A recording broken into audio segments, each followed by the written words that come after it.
لیکن نہیں, بازاروں میں بکنے کا تذکرہ نہیں آ رہا, بلکہ میرے رب نے ایک شخص جو بطور غلام کے بازاروں میں بکا ہے اس کو ٹھکانہ بادشاہ کے محل میں دے دیا. سمجھ رہے ہو؟ اپنی تھنکنگ کو انسان پوزیٹو کرے نا تو ہر نیگیٹو میں پوزیٹیوٹی نظر آتی ہے, اور سوچ ہی کم بخت کی غلط ہو تو ہر مثبت چیز میں بھی منفی پہلو. اور یہ ہو رہا ہے لوگوں کے ساتھ. کوئی مالی نقصان ہو جائے, ہائے میرے یہ ہو گیا, ہائے میں تو مر گیا, پتہ نہیں میرے ساتھ ہی کیوں ہے. میں ان سے کہتا ہوں روٹی کھانے کو مل رہی ہے؟ ہاں مل رہی ہے. میں نے کہا بہت سے لوگوں کا ایسا نقصان ہوا روٹی سے بھی گئے, آپ پر اللہ کا بڑا فضل ہے, اب ضرورت کی ملے گی تو کولیسٹرول پیدا نہیں ہوگا انشاءاللہ. حقیقت ہے. ایک صاحب کی ٹانگ ٹوٹ گئی ایکسیڈنٹ میں, پریشان. میں نے کہا بہت سو کی دونوں ٹوٹی ہیں, ایکسیڈنٹ تو بہت سے لوگوں کے ہوئے ہیں, دونوں ٹوٹی ہیں, شکر کرو ایک باقی رکھی. تو یہ نہ سوچا کرو ایک ٹانگ ٹوٹ گئی, بولو اللہ نے ایک سلامت رکھی, کم از کم بیساگی سے تو چل سکتا ہوں. اور جس کی دونوں ٹوٹ گئی وہ کیا سوچے گا, ہاتھ باقی ہیں, ٹھیک ہے نا, زندگی باقی ہے. جو منفی سوچ رکھنے والا آدمی وہ کبھی بھی خوش نہیں رہتا, اور اللہ بھی خوش نہیں ہوتے اس سے.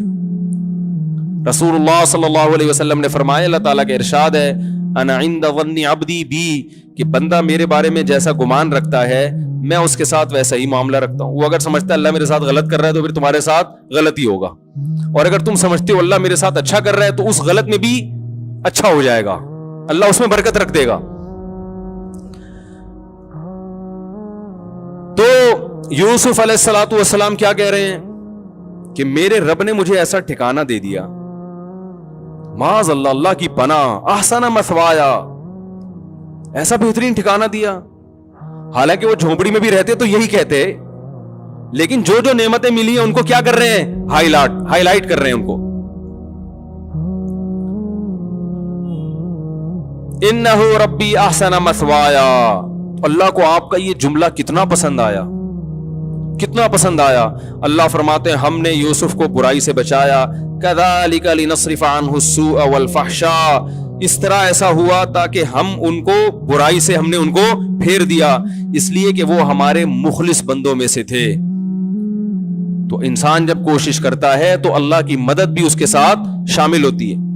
زانی دنیا میں بہت گزرے ہیں, آج بھی لوگ ذرا ذرا سی بات پہ زنا کر لیتے ہیں. زنا ہمارے معاشرے میں بہت تیزی سے پھیل رہا ہے, کیونکہ ہماری حکومتوں کی پالیسیاں ایسی ہیں کہ وہ عفیف اور پاک دامن معاشرہ چاہتے ہی نہیں ہیں. ابھی جو گورنر نے قانون پاس کیا تھا نا عبایا کا اسکولوں میں, ہمارے ایک استاد سے اس گورنر صاحب کی بات ہوئی, انہوں نے بتایا کہ وہ گورنر کہہ رہا ہے میں اکیلا لڑ رہا ہوں اور میرا ساتھ دینے والا ایک آدمی بھی نہیں ہے. ظاہر ہے بیچارے کو ہتھیار ڈالنے پڑے. سب لوگوں نے مخالفت کی, جتنے بھی ہمارے حکومت میں نمائندے بیٹھے ہوئے ہیں سب نے عبایا کی مخالفت کی. تمہارا کیا جا رہا تھا یار, اگر وہ بچیاں عبایا پہن لیں تمہیں کیا تکلیف ہو رہی ہے اس سے؟ وہ گورنر یہاں تک بیچارہ اتنے پریشان ہوئے, وہ گورنر صاحب وہ کہنے لگے کہ میں نے ارادہ کیا میں استعفیٰ دے دیتا ہوں. ایک عبایا کا قانون جس میں نہ کوئی دیوبندی, بریلوی, اہل حدیث کوئی اختلاف نہیں ہے, شیعہ بھی مانتے ہیں, سب مانتے ہیں, اور ساری دنیا مانتی ہے کہ پاکستان اسلام کے نام پہ وجود میں آیا ہے. اگر قائد اعظم رحمہ اللہ تعالی اس وقت اسلام کا نام استعمال نہ کرتے پاکستان وجود میں نہ آتا. تو یہ ناشکری ہے یا نہیں ہے کہ اللہ نے جب آپ کو ایک نعمت دے دی, آپ کو ایک کنٹری دے دیا, اللہ نے اپنا کام کر دیا, اور آپ اللہ نے جو آپ کی ذمہ داری لگائی تھی آپ وہ پورا کرنے کے لیے تیار نہیں ہے. ایک قانون پاس ہونے کے بعد ختم ہو رہا ہے, تو زلزلے نہیں آئیں گے تو کیا آئے گا میرے بھائی, تباہی نہیں آئے گی تو غربت, مہنگائی. دیکھو مسلم کنٹریز کو غیر مسلم پر قیاس مت کرو, ان کی کامیابی کے اصول کچھ اور ہیں, ہماری کامیابی کے اصول کچھ اور ہیں. بنی اسرائیل پیغمبروں کو مانتے تھے, جب انہوں نے پیغمبروں کی نافرمانی کی اللہ نے غلام بنا دیا, اور فرعون پیغمبروں کو شروع سے ہی نہیں مانتا تھا, اس کو اللہ نے حکومت دے دی تھی. وہ تو پہلے سے نافرمان تھا, مگر پھر بھی مصر میں فرعون کو ایک تھوڑی تھا, فرعون تو بہت سارے تھے, انہیں کی حکومت تھی. حالانکہ وہ تو بنی اسرائیل سے بڑا نافرمان تھا, وہ تو کہتا تھا میں رب ہوں, پھر بھی اللہ نے فرعون کو حکومت دی. اور بنی اسرائیل جو اللہ کو مانتے ہیں مگر اللہ کی نافرمانی کرتے, اللہ نے ان کو کیا بنا دیا, غلام بنا دیا. پھر جب بنی اسرائیل موسیٰ علیہ السلام کی دعوت پر لبیک کہتے ہیں اور پھر شریعت کو فالو کرتے ہیں, پھر اللہ انہیں دوبارہ فرعون پر حکومت عطا کرتے ہیں.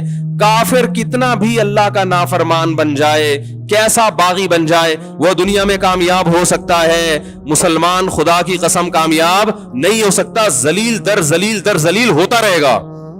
ہمارے لبرل حکمران سمجھتے ہیں کہ ہم عبایا کا قانون ختم کر کے, کو ایجوکیشن کو بحال کر کے, ملک میں اس طرح کا ماحول پیدا کر کے جو بڑی طاقتیں ان کو خوش کر لیں گے, ان سے قرضے مل جائیں گے اور ملک ترقی کرے گا. نہیں کرے گا, آپ کا تشخص ختم ہو جائے گا, آپ دنیا میں ذلیل سمجھے جاؤ گے, غلام سمجھے جاؤ گے. دنیا کہے گی نہ یہ ادھر کے ہیں اور نہ ادھر کے.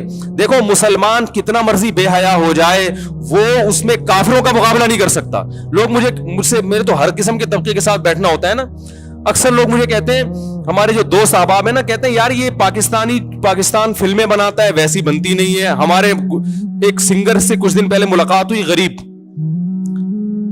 تو میں نے کسی دوست سے پوچھا, میں نے کہا یہ تو سنگر ہے بھائی, اس کو تو پیسہ ہونا چاہیے. انہوں نے کہا پاکستان کے سنگروں کے پاس پیسہ, بولو بھائی, نہیں ہوتا. یہ اس طرح سے ناچ ہی نہیں سکتے جیسے ہندو ناچتے ہیں, یہ اس طرح کی فلمیں بنا ہی نہیں سکتے جیسی. تو میں نے کہا بھائی وہ بے حیائی کی وجہ سے اگر ان کو ترقی ہو رہی ہے تو یہ بھی کہہ رہے ہیں یہ وہ اس اسٹائل میں بے حیائی بھی نہیں پھیلا سکتے, پکڑے جاتے ہیں. تو میں نے کہا دیکھو یہ اس کی علامت ہے کہ مسلمان ہے نا, وہ کتنا بھی ان جیسا بننے کی کوشش کرے گا وہ بنتا نہیں ہے, ان جیسا ناچ ہی نہیں سکتا, کیونکہ ناچنا کوئی پسندیدہ کام تھوڑی ہے. بتاؤ کوئی صدر یا وزیر اعظم اگر ناچے اچھا لگے گا؟ پتا چلا ناچنا انسانی وقار کے خلاف ہے. تو جو چیز وقار کے خلاف ہے اس میں کافر ہم سے زیادہ اچھا ہے. ان کے یہاں مائیکل جیکسن بھی پیدا ہوگا, ان کے یہاں اس جیسے ڈانسر پیدا ہوں گے, ہمارے یہاں بڑے مشکل ہیں, کیونکہ وہ اس طرح ہو تھوڑا سا ایک غیرت کا رہے گا نا وہ, تو وہ وہاں تک نہیں پہنچ سکتے بھائی آپ ان چیزوں میں. بہت مشکل ہے سمجھانا. آپ جتنی بھی کوشش کر لو تو چھوڑ دو ان کو, بولو یہ ناچنا گانا آپ میراثی ڈھولکی آپ اچھے ہو, آپ ڈیفنس کی لائن میں محنت کرو, آپ ایجوکیشن پہ محنت کرو. ہم نہیں ہو سکتے ویسے. تو اللہ نے ایک حدود رکھی ہے نا, ایک پردہ رکھا ہوا ہے. دیکھو اسلامی ملکوں میں بھی بہت ساری ملکوں میں بے حیائی پھیلی ہے, لیکن پھر بھی وہ یورپ کا مقابلہ نہیں کر سکے. ترکی بڑا لبرل کنٹری ہے, اور ایک تقریباً 100 سال سے لبرل بنانے کی ان کے حکمرانوں نے پوری ایڑی چوٹی کا زور لگا دیا کہ ترکی کی گورنمنٹ کو, ترکی کی جو حکومت ہے, جو ترکی کی جو کنٹری ہے, اس کو بالکل یورپ جیسا بنا دو. مگر اب بھی یورپ جیسا نہیں بنا سکے, کیونکہ وہ کلمہ گو مسلمان ہے, اسلام کے اثرات ہیں ان کی نسلوں میں. بہت بے حیائی پھیلی ترکی میں, مگر پھر بھی یورپ جیسے نہیں بن سکے. ایک لاشعوری طور پر نا ان میں حیا ٹرانسفر ہوئی ہے. تو آپ میرے بھائی جس ترقی میں ان کا مقابلہ کرنا چاہتے ہو, جس قسم کی ترقی میں جو لبرلزم والی ترقی ہے, آپ ان کے برابر نہیں پہنچ سکتے. وہ اپنے ملکوں میں ان کو یہ چیزیں آپ سے زیادہ اچھی نظر آتی ہیں, آپ ان جیسے نائٹ کلب نہیں بنا سکتے. تو آپ حیا کو فروغ دو تاکہ وہ کمپیئر کریں کہ یار ہمارے معاشرے میں دیکھو اور ان کے معاشرے میں دیکھو, ہمارے اسکول کی بچیوں کو دیکھو کیسی بے شرم ہوتی ہے, اور مسلمان ملکوں کے اسکول کی بچیوں کو دیکھو اسکارف لے کے بیٹھی ہوئی ہیں. اس طرح سے تو شاید آپ کا کوئی تشخص برقرار ہو جائے اور آپ کو کچھ لوگ ان میں سلوٹ کرنا شروع کر دیں, ورنہ آپ نہ ادھر کے رہو گے اور نہ ادھر کے رہو گے. وہ کہتے ہیں نا کوا چلا ہنس کی چال اپنی بھی بھول گیا. تو چھوڑ دو, اس چیز میں آپ کو عزت نہیں ملے گی. عرب کنٹریز کا بھی یہی حال ہے, بے حیائی کو پھیلا دیا تو کیا ان عربوں کی عزت ہو رہی ہے دنیا میں؟ مجھے یاد ہے ہم بچپن میں کتابیں پڑھا کرتے تھے, کوئی گورا عرب کنٹری میں وزٹ کر کے آتا جہاں اسلام نافذ ہے, خوش ہو کے جاتا. میں نے ایک بچپن میں ایک واقعہ پڑھا تھا کہ عرب جو میاں بیوی تھے نا, وہ سعودی عرب گئے, انہوں نے اسلام قبول کر لیا, بہت پرانی بات ہے. پھر جب وہ اپنے ملک میں گئے تو انہوں نے کتاب لکھی, اپنا واقعہ لکھا, کمپیئر کیا کہ کیسے حیا کے نظام سے نکل کر ہم بے حیائی میں آ رہے, اور وہاں کتنا اچھا فیل کرتے تھے. بھائی بے حیائی ایسی چیز ہے, ایک وقت تک اچھی لگتی ہے, اس کے بعد انسان کو یہ اچھی نہیں لگتی. حیا اچھی لگتی ہے انسان کو. آپ اپنے ملکوں میں اگر بے حیائی پھیلا، یہ پرانے سعودی عرب کی بات کر رہا ہوں، اب بھی بہت ملکوں سے بہت بہتر ہے، لیکن جا اسی ٹریک کی طرف رہا ہے جہاں ساری دنیا جا رہی ہے، تو وہ ان چیزوں سے آپ سے متاثر نہیں ہوں گے، وہ کہیں گے ہمارے ملکوں میں یہ تم سے زیادہ ہیں، تم کہاں تک پہنچو گے؟ حیا کے نظام کو آپ فروغ دو تو وہ آپ کو سلوٹ کریں گے، کہیں گے ہمارے ہاں سب کچھ ہے، یہ نہیں ہے۔ تعلیم بھی ان کے ہاں بہت ہے، تو آپ نے ایک چیز آپ کا ترہ امتیاز تھی، ایک چیز آپ کے لیے قابل فخر تھی۔ دیکھو ایک آدمی کی بیوی مکمل پردہ کرتی ہو یا پردہ بالکل نہ کرتی ہو، تو اگر بالکل بھی پردہ نہیں کرتی، بالکل گوروں کی طرح رہتی ہے، تو بہت سی ماڈرن عورتیں اس کو لائک کریں گی، ماشاءاللہ براڈ مائنڈڈ ہے، دیندار عورتیں پسند نہیں کریں گی، ایسا ہی ہوگا نا۔ اور ایک خاتون بہت زبردست پردہ کرتی ہے تو ماڈرن عورتیں ممکن ہے کچھ اعتراض کریں، لیکن دیندار خواتین اس کو لائک کریں گی۔ لیکن جو بیچ کی خاتون ہے اسے نہ پردے والی پسند کریں گی اور نہ، بولو بھائی، ماڈرن عورتیں اس پہ اعتراض کریں گی، باہر نکلتے ہوئے عبایا لیتی ہے اور جو پردے دار ہے کہیں گی باہر جب نکلتی ہے تو چہرہ تو تمہارا کھلا ہوا ہوتا ہے، تم جوان ہو اور چہرہ کھول کے گھوم رہی ہو، مردوں سے بات چیت کر رہی ہو، تو ادھر ہو جاؤ یا ادھر ہو جاؤ، تو بیچ کا کسی کو بھی اچھا نہیں لگتا۔ تو اللہ تعالیٰ نے بھی میرے بھائی یہ نعمتیں ہمیں دی ہیں، اللہ نے اصول اور ضابطہ بیان کر دیا کہ تم بنی اسرائیل کی طرح ہو، پیغمبروں پر تمہارا ایمان ہے، تم اگر اپنی ذمہ داری پوری نہیں کرو گے، اللہ کی نافرمانی سے نہیں بچو گے، اللہ تمہیں تباہ و برباد کر دے گا، جیسے کہ ہو رہے ہیں، ہم بھوکے ننگے ہوتے جا رہے ہیں۔ اللہ سے دعا ہے کہ یہ جو نعمتیں اللہ نے ہمیں دی ہیں، اللہ ان نعمتوں کا استحضار نصیب فرمائے اور ان نعمتوں کو دیکھ کر ہمیں اپنی یاد نصیب فرمائے۔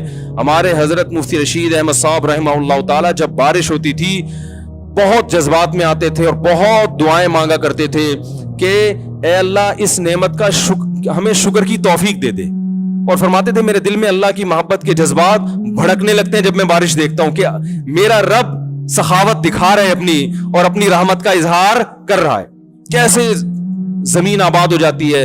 اور اتنی بڑی رحمت، رسول اللہ صلی اللہ علیہ وسلم کے پاس ایک صحابی آئے گاؤں سے، یا رسول اللہ قحط پڑ گیا ہے، بارش بند ہو گئی ہے، جانور ہلاک ہو رہے ہیں۔ آپ صلی اللہ علیہ وسلم نے دعا کی اور بارش کی دعا کی، اتنی بارش ہوئی ہے 3 دن تک برستی رہی ہے۔ وہ صحابی دوبارہ آئے، یا رسول اللہ کھیتیاں ہلاک ہو رہی ہیں، جانور ہلاک ہو رہے ہیں۔ آپ صلی اللہ علیہ وسلم کے الفاظ دیکھیں، آپ نے فرمایا اللہم حوالینا لا علینا، یہ نہیں فرمایا کہ اللہ اس بارش کو بند کر دے، یہ تو رحمت ہے، اے اللہ اس کو ہمارے اطراف کی طرف لے جا، ہم پر نہیں بلکہ ہمارے شہر کی سے آبادی سے دور اطراف کی طرف لے جا۔